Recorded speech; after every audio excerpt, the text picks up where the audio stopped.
other African countries reach round of 32 in ongoing FIFA World Cup in Mexico, US and Canada. Details as we analyze the chances of the 9 African teams going forward. Also in the bulletin, Kintampo Police MTTD installs 8 giant signposts to reduce fatal crashes and improve safety along deadly highway stretch. And Chief of Naval Staff calls for modern technology and infrastructure to strengthen Ghana Navy against emerging maritime security threats.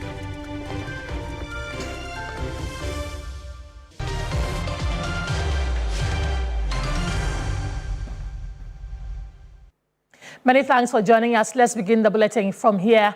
And Africa has achieved its greatest ever performance at the FIFA World Cup, with 9 of the 10 representatives advancing to the round of 32 in the expanded 2026 tournament. The historic feat eclipses every previous African show at the global showpiece and underlines the continent's growing strength on the world football stage. Morocco, who were semi-finalists in the 2022 World Cup in Qatar, continued their impressive rise after their historic win. South Africa reached the World Cup knockout stage for the first time. Algeria, Egypt, Cote d'Ivoire, Ghana, Senegal, Cabo Verde, and Democratic Republic of the Congo also booked their places among the final 32.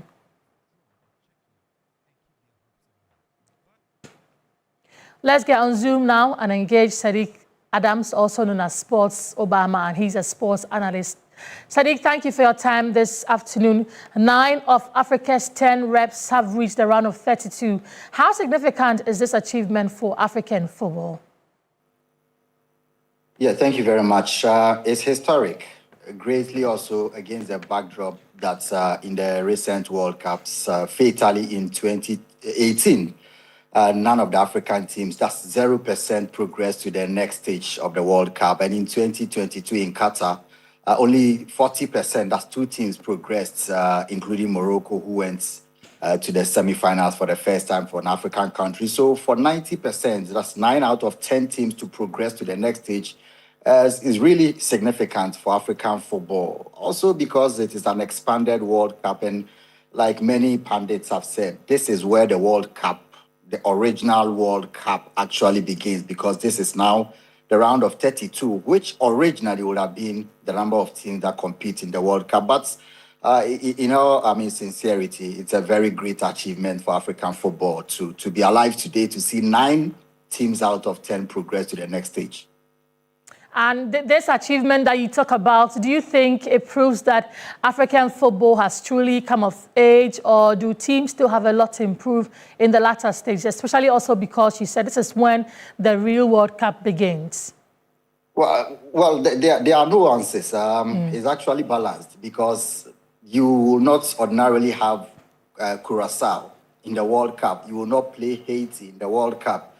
You're not going to play a lot of teams that will not qualify for the World Cup in the real sense of it. But now you have an opportunity to play against Panama, teams that will not qualify if the World Cup had not been expanded to 48. So to say it is a growth for African football, in one sense, yes, of course, we've progressed. On paper, these are the number of teams that have made it to the next round. But also to test the real quality will depend on how they play at this level, the knockout stages. This is where the real test on organization begins. This is where tactical discipline and resilience will be tested. So even though I would say it's a growth and progress for African football, I would want to see them progress past this stage. Yeah, so people will say that anything is possible in football. But if you look at the round of 32 and the teams that are there, which countries do you realistically see progressing to the round of 16, and why?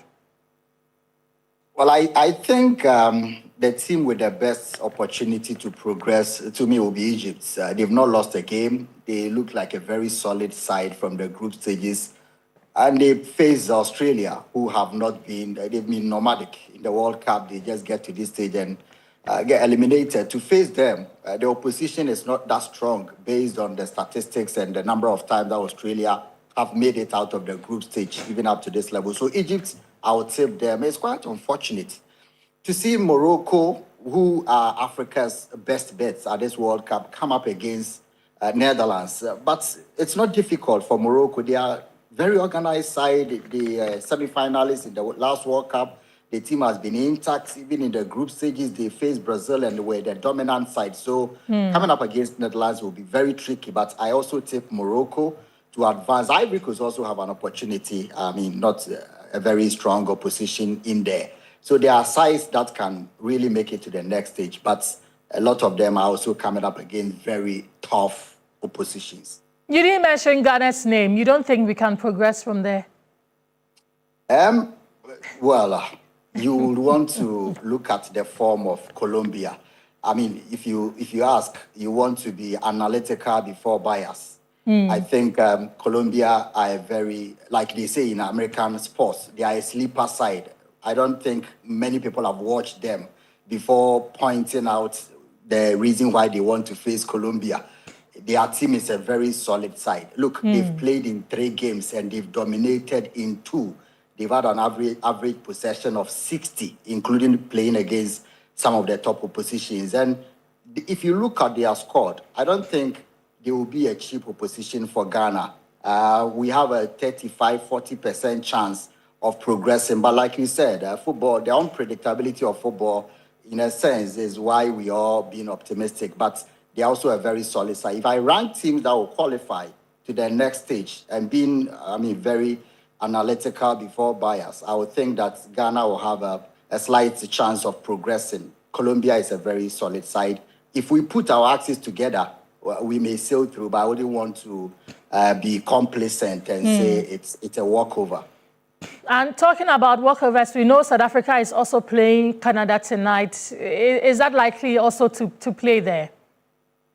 Well, Canadian football has seen a massive transformation with the infusion of players of African descent, and their organization 4 or 5 years before this World Cup has seen them culminate in their results. They've had chopped 6-0 against Qatar and all the other good results. I think South Africa will suffer today. It will not be easy for them to progress, especially with the fan base behind Canada. It will be a very tall order for South Africa to progress, in my opinion. And maybe my final one, do you think that this could be the tournament where an African country finally reaches the finals or even wins the World Cup?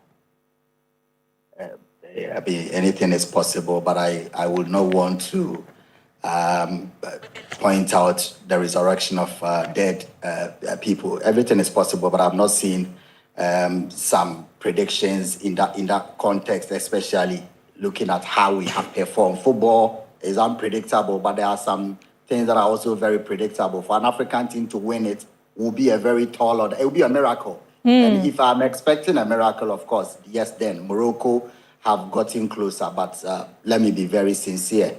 If they get to the semi-final, it will be an achievement. Final will be historic. Winning it will be a miracle. So, Sadiq, on that tangent of miracles, we've also seen a lot of prophecies at play in this World Cup. How do you receive these prophecies? Well, I have said many times, I don't see the relationship between football and godly predictions or divine interventions. It's got nothing to do. That's my opinion. And if you want your religious followers to entirely get embarrassed, you can join predictions of elections and football. I think many of these prophecies have come as a result of fame, people wanting fame and all that. But for instance, Kweku Bronsam, who has predicted that he put a curse on Hurricane. I spoke to him in 2014 ahead of our game against Portugal. He plays a curse on Ronaldo. Ronaldo scored. Kweku Bronsam himself formed a football team. It collapsed after 2 years. These things had no place in football. If it will happen, it will happen. Just prepare your team and go and play. All these prophecies, I think most of them end up in embarrassment, and they are also too proud to eat the humble pie. Football has no relationship with these predictions and divine relationships. Right, Sina, my last one to you. Cape Verde is playing Egypt. What are your predictions? What do you see going into that match? Cape Verde, Argentina, rather. Argentina. Yeah, it will be a very fascinating game for the neutrals. Of course, I think Cape Verde will stand their grounds in this and not be a pushover. But Argentina, wait. Cape Verde have gotten this far. Their first time qualifying and getting this far is even an achievement. I would want them to go past Argentina, but I mean, Argentina are not going to be a pushover. They are very well drilled. I wish them well, but I don't think it will be an easy task for Cape Verde to progress. Right. Thank you for talking to us. We're all looking forward to all of these matches and all the excitement that it brings us. Sadiq Adams is a sports analyst. This is Weekend Central on TV3. Let's do some more stories. And following a wave of head-on collisions that claimed at least 14 lives and injured dozens this past April, the Kintampo Divisional MTTD Command has erected 8 giant high-visibility signposts across the stretch's most accident-prone block spots. The initiative is aimed at improving road safety, and local drivers have praised the signpost as a vital life-saving measure that could help reduce crashes and save lives. The Kintampo-Tamale Highway has for years claimed many lives and left many injured. In early April 2026 alone, a pair of horrific crashes on the Dawadawa and Tehiwe cross sections of the highway claimed 13 lives and left 45 others seriously injured after passenger buses collided head-on with cargo trucks. Barely a week later, mid-April saw another fatal crash near the Tafo gas station when a commercial minibus smashed into a stationary cement truck, killing 1 and severely traumatizing 11 others. In the midst of all this, long-distance drivers frequently complained that they are left completely blind to dangerous spots on this highway. In a proactive move to end the continuous loss of lives, the Kintampo Divisional MTTD Command has erected 8 giant signposts on the highway, alerting drivers to take extra caution when plying these accident-prone areas. From Jema to Kadresu area, the speed of accidents on our roads, it's not easy. We've been losing a lot of lives on this road. So based on that, we made a decision to raise these signposts at vantage positions or accident-prone places.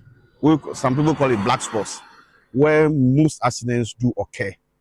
So we raise it from the entrance of the waterfalls to Dawadawa number 2. We're able to raise 8 signposts with the inscription slow down accident-prone area. For local drivers who navigate the highway daily, the intervention is timely and necessary. Actually, it will help a lot because looking at the pictures that they have posted, if even you cannot read and write, at least with the signs alone will tell you that there is danger ahead. And since the commander have placed these placards and other things on the road, we have seen a lot of changes on we the road users. So in fact, it's a good initiative. That's a very good move, and it will help us in a lot of ways.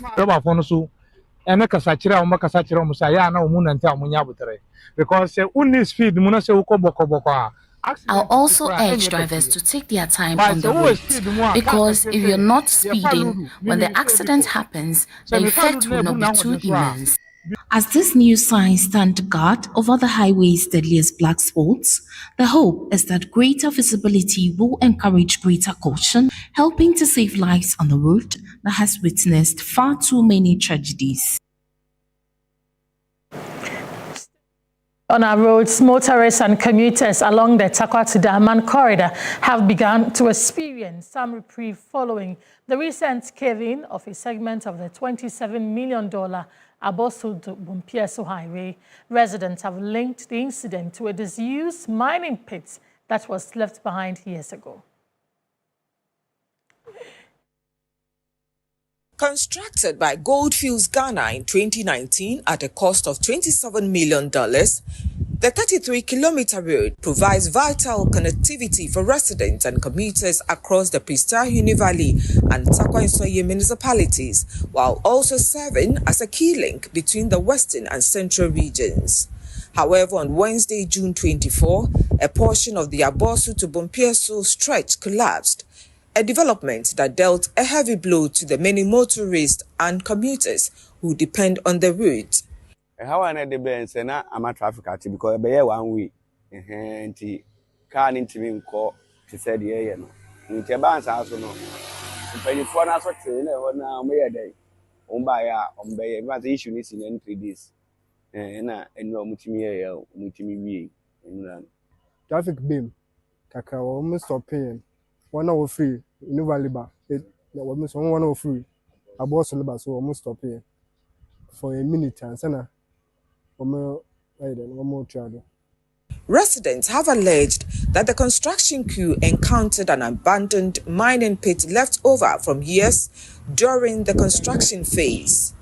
Though the pit was subsequently filled, locals believe the recent torrential rains played a decisive role in the structural failure. If you look at the nature of the hole beneath the road, that is what you can say. But it isn't something that I can say was done 10, 15 years ago. No. It's an old adage that has been there for ages. But it's because the first construction that was done, they failed to identify that spot and give it that sort of enforcement. You understand? So that is how come that part of the road, because of this heavy downpour these days and erosion and what have you, is what caused the caving. Following a swift intervention from Daman Mines, the collapsed section was filled within a day, restoring temporary access for commuters and motorists. However, our visit to the site revealed that while the original cave-in has been patched, a neighboring stretch of the road has now developed significant cracks, raising safety concerns for road users. The assembly member for the Bompieso electoral area, Francis Asiedu Mensah, indicated that plans for an alternative route are well advanced. What they've done now, I think for sure, is a temporary solution. So they are now looking at a more permanent solution for the road. So according to the discussion that we had, they said they're trying to have alternative route for the road users. That is what can enable them to have that space to be able to dig out all the affected parts and fill it with boulders before they put the asphalt on it. Irama Smith, TV3 News, Bompieso, Western Region. June is Men's Health Month, a time to encourage men to pay closer attention to their health. But while many work tirelessly to provide for their families, routine medical checkups often take a backseat. Health experts say that mindset may be allowing silent conditions such as hypertension and diabetes to go undetected. Safwa Baini reports. Every day, thousands of Ghanaian men wake up with one goal: to provide for their families. In the process, many put their own health last. What begins as an occasional headache, constant fatigue or dizziness is often brushed aside until it becomes something far more serious. For many of the men we spoke to, a hospital visit only becomes necessary when they are seriously unwell. I go to the hospital only when I'm not feeling well, But why? Yeah. It's because, when you are going to do a checkup, you have to pay extra money for it. There isn't anything like you have your ID card, so you can just come and check up and you leave. You need to pay, and since I don't have enough money for that, I don't go at all. I feel okay. But unless I become sick before I go to. Health experts say many non-communicable diseases, NCDs, develop silently. In Ghana, they account for 43% of all deaths, with major NCDs such as heart disease, stroke, diabetes, cancer, and respiratory disease becoming common in health facilities. One man, however, decided not to wait. 4th June happens to be my birthday, so I went to check up. And I am still going through the test. But so far, so good. I think that some people don't want to know even their health conditions because sometimes that even brings you even more stress and more pressure. But sometimes when you go and then they tell you that you have BP, your BP is so high, you have sugar, your sugar is so high, you have this, you have that, come back, go and do this test, go and do that test. Then you begin to go through a lot more stress. The experience, he says, has changed the way he lives. When I went to the hospital 4th June and they told me that my BP is high, I wasn't happy about it at all. So I've taken life easier, even though when I entered the pastorate, it wasn't easy. But after some time, I began to learn how to relax, and I've been relaxing. Conversations with many of the men we spoke to earlier revealed a common pattern. Routine health checks are often postponed because of work, financial pressures, or simply the belief that I will be fine. I don't go to the hospital because I am just fine, and it's been natural health. I don't have time for hospital visits because of work. I usually buy medicine from the pharmacy since hospital procedures take too long. It's a waste of time. Health experts warn that this mindset can allow silent conditions like hypertension and diabetes to progress unnoticed. Dr. Jacqueline Thompson, an NCD coordinator for Greater Accra and lifestyle medical physician, says the rise in recorded cases among men does not necessarily mean more men are developing these diseases. We are picking up more cases because it's been there. Men naturally have a poor health-seeking behavior. So right now that we are going out there to go and say that we are screening them. We are going out intentionally to go and screen them. That's why we are picking up more of the cases of the NCDs in men. And now in our culture as men, if there's anything happening to you, you have to be macho. You don't have to reveal the fact that there's something happening to you. So unless there is something seriously happening to them, they'll keep it to themselves and try to manage it. She says many of these conditions have existed for years, but too many men delayed in seeking medical attention. Beyond delayed hospital visits, everyday lifestyle habits are also contributing to the burden. Generally, our lifestyle has changed. So people are indulging in more unhealthy eating habits. And the men usually would go for, the tobacco, alcohol, eating out, and things like that. These lifestyle-related diseases, we are talking about having a healthy diet. Generally, we are eating more processed foods than we used to eat before. So it has to be eating healthier, balanced meals. Having less stress also helps with preventing these NCDs. And then we need to do more physical activity. These days, doing desk jobs, we tend to sit, have a sedentary lifestyle. Experts say many of these conditions are preventable, and when detected early, they can be managed. But that begins with one decision: to stop suffering in silence. As Ghana marks Men's Health Month, perhaps it's time for more men to see seeking medical care not as a sign of weakness, but as an act of strength. Safa Bwahini, TV3 News, Accra. And away from that, a planned ban on styrofoam products by January 2027 could plunge Ghana's plastic industry into crisis, according to presidents of the Ghana Plastic Manufacturers Association, Ebo Boche. But before the ban takes effect, what alternatives are some Ghanaians using in preparedness of the ban? Here's reports by Nura Mohammed.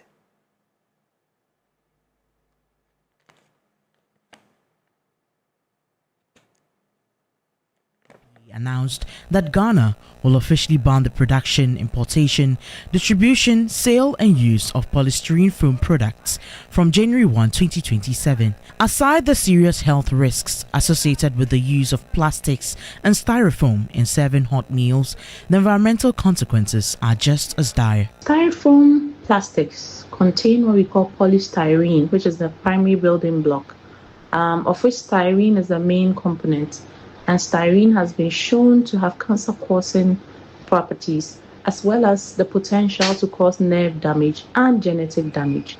Also, over time, if consumed, especially when used for hot food and oily or fatty foods, it accelerates the leaching process. So it makes the styrene leach faster into the food.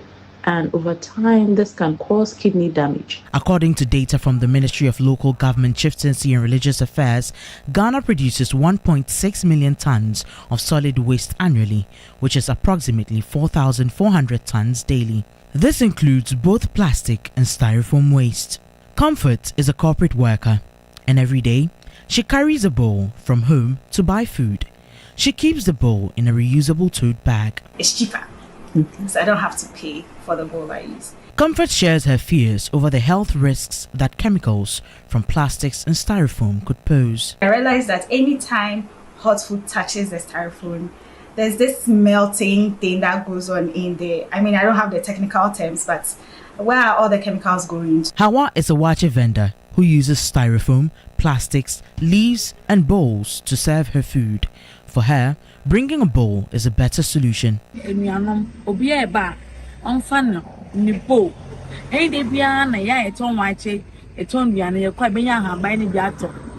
best thing is to be funny bowl and from sometimes a rain season, almost a month in bush, sometimes a dry season, and buying Meanwhile, the Ghana Plastic Manufacturers Association has strongly opposed the ban, stating that it would cause severe financial losses to both manufacturers and employees.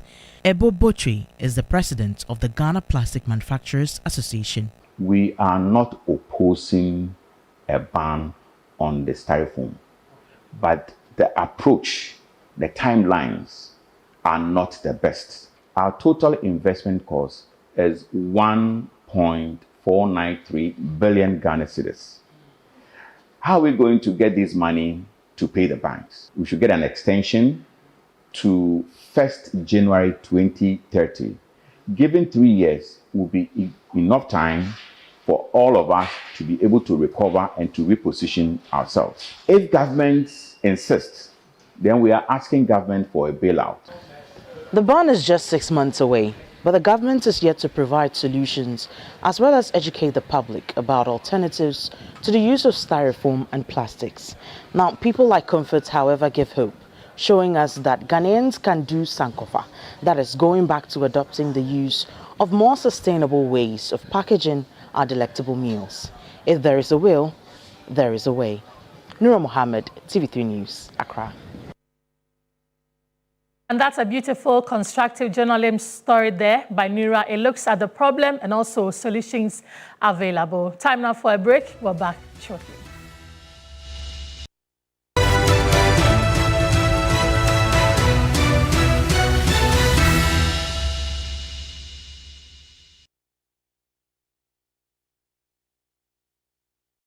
This July, get ready for stories that will make your heart race. From love and passion to secrets and lies that can ruin everything. Catch the sizzling episodes of Sins and Roses at 4 p.m., Domenica Monteiro at 5 p.m., Be My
and engineering capabilities to confront evolving maritime security threat.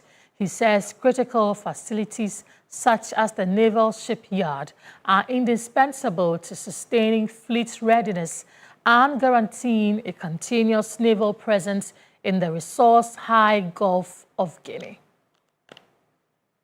To the Chief of Naval Staff, Rear Admiral Godwin Levinus Besson, the Gulf of Guinea, with its vast oil and gas reserves, rich fisheries and strategic international shipping routes, requires an uninterrupted naval presence to safeguard Ghana's maritime interest. He noted that such a presence can only be sustained when naval vessels are consistently maintained, repaired and returned to operational service, making the naval shipyard a strategic national asset. The Navy is also collaborating with development partners to build local technical capacity for vessel refits while pursuing a public-private partnership to establish the local construction of small boats at Sekindi.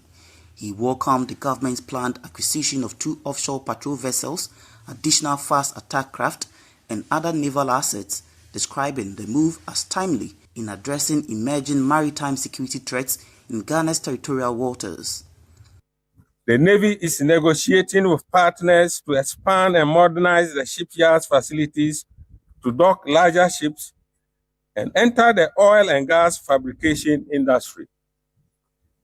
Efforts are currently underway with support from our development partners to train personnel in refitting our own vessels and to operationalize a public-private partnership that will enable the construction of small boats right here in Sekindi. In addition, the government's plans to acquire 2 new offshore patrol vessels, some fast attack crafts, and other naval assets aligns with the Navy's effort to meet contemporary maritime threats in our waters. He made the remarks during the commissioning and naming of the Naval Shipyard Slipway in honor of retired naval engineer Commander John Arthur Kofi Adiku, in recognition of his distinguished contributions to naval engineering, ship maintenance, and the development of the Ghana Navy. Responding, Commander John Arthur Kofi Adiku, retired, dedicated the honor to generations of officers, sailors, and civilian staff whose commitment and sacrifice built the naval shipyard into one of the Navy's most important engineering establishments. The future growth and success of the shipyard will depend on your ability to build upon the achievements of the past while embracing the opportunities and demands of the future. To the young technical officers, ratings, and defense civilian staff present here today, I encourage you to take pride in your profession and remain committed to excellence. The future of this shipyard rests in your hands.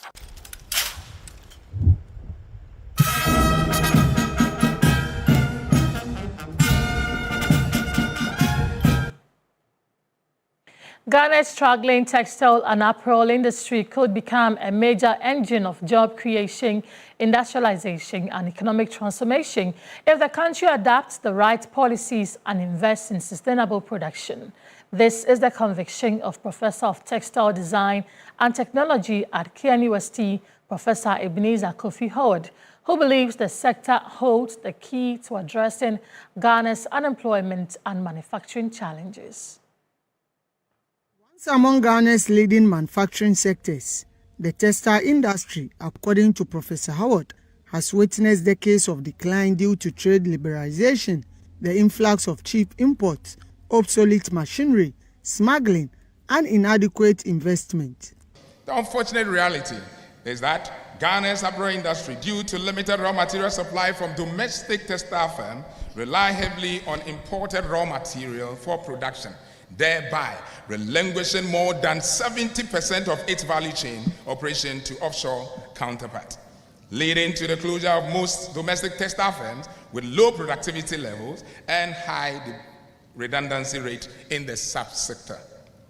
Delivering his inaugural professorial lecture on the theme, Beyond Clothing, the Nudity of Humanity, how sustainable textiles and apparel industry can rescue Ghana from its socio-economic and environmental quagmire, The professor of Textile and Design Technology at KNUST challenged policymakers to rethink the country's development strategy. He argued that textiles and apparel are more than fashion, describing the industry as a proven catalyst for industrial growth, value addition, and sustainable livelihoods across the world.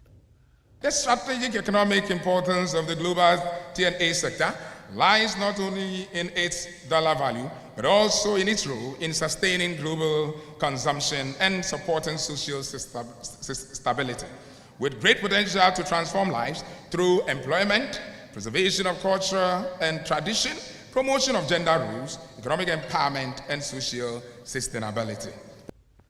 The professor also expressed concern over the growing influx of second-hand clothing, saying it continues to undermine local producers while creating serious environmental challenges through textile waste. Evidence from Kantamanto Market, some coastal communities and landfills in Ghana depicts the extent to which second-hand clothes, aka Obronyuewu, have exposed Ghana's environmental nudity. There is therefore no controversy that Ghana is environmentally naked, as it has become a dumping site for second-hand clothing. To reverse the trend, Professor Howard has this proposal. I strongly recommend the T&A industry as a pragmatic driver toward the realization of the 24-hour economy policy. I am optimistic that the implementation of my proposed policy framework to establish T&A firms in all the 16 regions in Ghana will be a game changer. The sustenance of T&A in production depends largely on the availability and quality of raw material. It is therefore economically prudent for Ghana to develop a sustainable raw material base for both natural and synthetic fibers. My expert vision calls for restructuring the Cotton Development Authority with a clear mandate to regulate, coordinate, and promote the cotton sector for sustained growth. The professor of Textile and Design Technology believes Ghana can emulate countries such as Bangladesh, Vietnam, and China, where strategic investment in the textile and apparel sector has generated millions of jobs and accelerated economic growth. And from one university to the other, the University of Energy and Natural Resources has renewed calls for stronger investment in digital skills and artificial intelligence as Ghana pursues its 24-hour economy agenda. At this year's Tech Fair, university leaders stress that the country's future competitiveness will depend on innovation, technology, and a digitally skilled workforce. Tech Fair brought together government officials, technology experts, entrepreneurs, researchers, policymakers, and students to discuss the future of Ghana's digital economy. Addressing participants, Vice-Chancellor of UNE, Professor Elvis Asare-Bediako, described the fair as a strategic investment in Ghana's digital transformation. Professor Asare-Bediako asserted that the platform has empowered thousands of young people with digital skills and industry connections while helping position Sunyani, Bono region, and Ghana as emerging technology hub. He added that a resilient 24-hour economy requires professionals who can develop digital solutions, secure digital infrastructure, and manage intelligent systems around the clock. Across the globe, economies are being reshaped by digital technologies. Artificial intelligence, data science, cybersecurity, cloud computing, blockchain, robotics, and software engineering are redefining how business operates and how nations compete. The future economy will not be powered by natural resources alone. It will be powered by knowledge, by innovation, and by digital skills.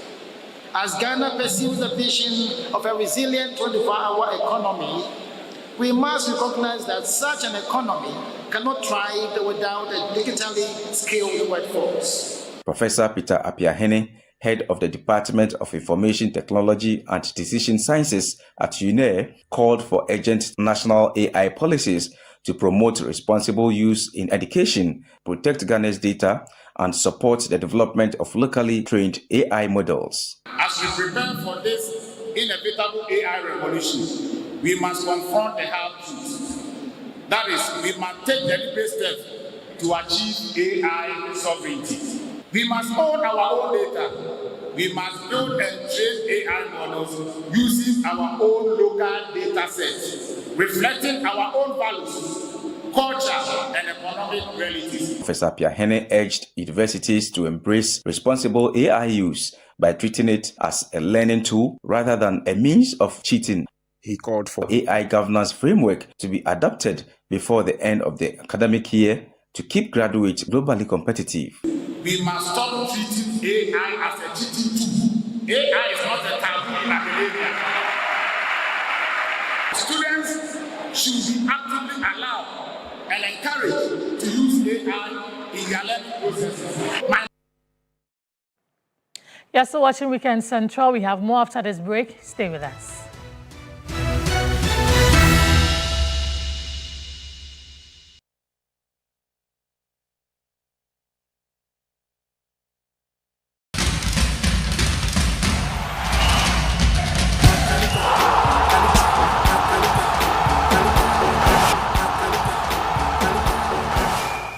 This Ghana moment is brought to you by kind courtesy of Sporty Bet. Bet smarter, play Sporty Bet. Star Oil, quality and affordable fuels for all. MTN, everywhere you go. Kivo, a taste of Ghana.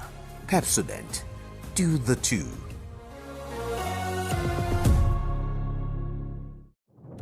This July, get ready for stories that will make your heart race. From love and passion to secrets and lies that can ruin everything. Catch the sizzling episodes of Sins and Roses at 4 p.m., Domenica Monteiro at 5 p.m., Be My Sunshine at 6 p.m., and Avenida Brazil at 7 p.m. Central Africa.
Called for stronger collaboration among stakeholders to combat drug abuse in the region.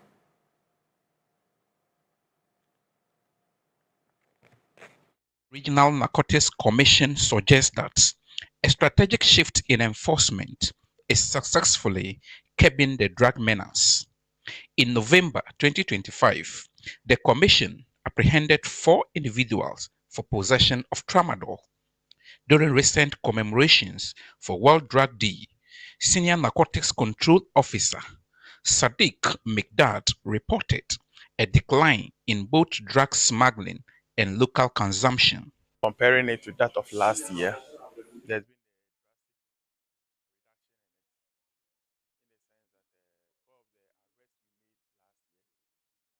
and the subsequent ones we are still doing this year. It has really pushed down the intake, especially the imports from wherever it was coming from, that is Togo. So for that matter, finding the drug to even consume has become very difficult. We are still doing it. So we just realized that we are not finding it again like we used to do. It's just a few that we chance on. He attributed the success to a collaborative security framework involving the Narcotics Control Commission, the Ghana Police Service, the Ghana Immigration Service, and youth groups from Gambaga and Nalerigu. The Commission continues its efforts to intercept illegal shipments and prosecute those responsible.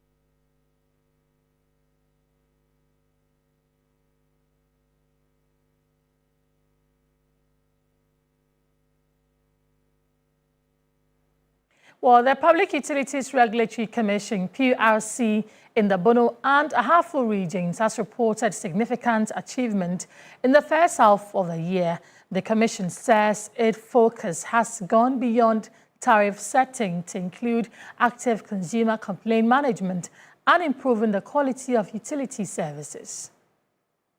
The Public Utilities Regulatory Commission in the Bono and Ahafo regions has resolved all 577 complaints received in the first half of the year, achieving a 100% resolution rate. According to PRO Juliana Entry, the Commission secured 108,507.87 Ghana cedis in billing adjustments for wrongly charged consumers and recovered 9,077.75 Ghana cedis from consumers with unpaid bills or illegal connections, reinforcing consumer protection and accountability in utility services. These were complaints that came to us. These consumers were wrongfully billed, and then they came to the Commission, and we helped for these bills to be recorrected. And so this money was given back to consumers who were wrongfully billed. And then we also have a recovery figure of 9,077.75 Ghana cedis. This is a recovery figure for utilities. Now, these are consumers who were owing utilities, and some had also carried out illegal connection. So they reported these consumers to us, and the Commission helped for these consumers to pay these monies back to the utility companies. The PURC has intensified consumer engagement through its listening tour and complaint clinic, community radio programs, and Yankasa with PURC. It is also educating consumers on its tariff reckoner and electricity consumption estimator app, with outreach already covering institutions, churches, and communities across the Bono and Ahafo regions. The Commission has come up with this app to help consumers know how to calculate the right amount to pay for their electricity and water bills with the changes of tariffs that has been coming up. So this app basically helps consumers to calculate the right amount to pay for their bills. And we've carried out this education tour just to let consumers know about the app and then how they can use the app. We are going to do it to the end of the year. So definitely before the year ends, it's going to reach every consumer in the region. The Commission says it will also sustain its collaboration with the media to educate the public on its mandates and encourage consumers to seek redress through the appropriate channels. We'll continue carrying out our monitoring programs to make sure that consumers are satisfied. And then wherever we find any issue, we are going to address it head on. But then one thing we always advise is that when you have an issue, you should go to the utility company and report first. Go there, report your concern. When you don't get a satisfactory response, please come to the Commission and let us also do our bit to help resolve your issue for you. Claude Kumi Ebisa, TV3 News. Well, National Chairman hopeful for the new patriotic party, NPP, Paul Afoko, has called on supporters of the party to put aside their internal divisions and unite for a common purpose. He warned that continuous infighting in the party could further weaken the party's electoral fortunes. Addressing constituency executives in Wa as part of his campaign for the NPP's national chairmanship bid, Paul Afoko attributed the party's declining parliamentary representation to what he described as years of internal exclusion, functionalism, and failure to prioritize party unity. He recalled that during his tenure as national chairman, the NPP secured 169 parliamentary seats before dropping to 137 in the subsequent election, a decline he blamed on the party's decision to sideline some of its own members. The 169 seats that I left behind for NPP, from 169 to 87. Why? Because we were saying we don't like this man, disqualify him. We don't like this man. Oh, we don't like his face. We want to protect this person. We were not doing the thing Power wants. And that's it by way of Weekend Central on TV3, which is also live on DSTV channel 279. My name is Grace Hamo-Ajiman. Thank you for joining us. Log on to 3news.com and get some more stories. Good afternoon.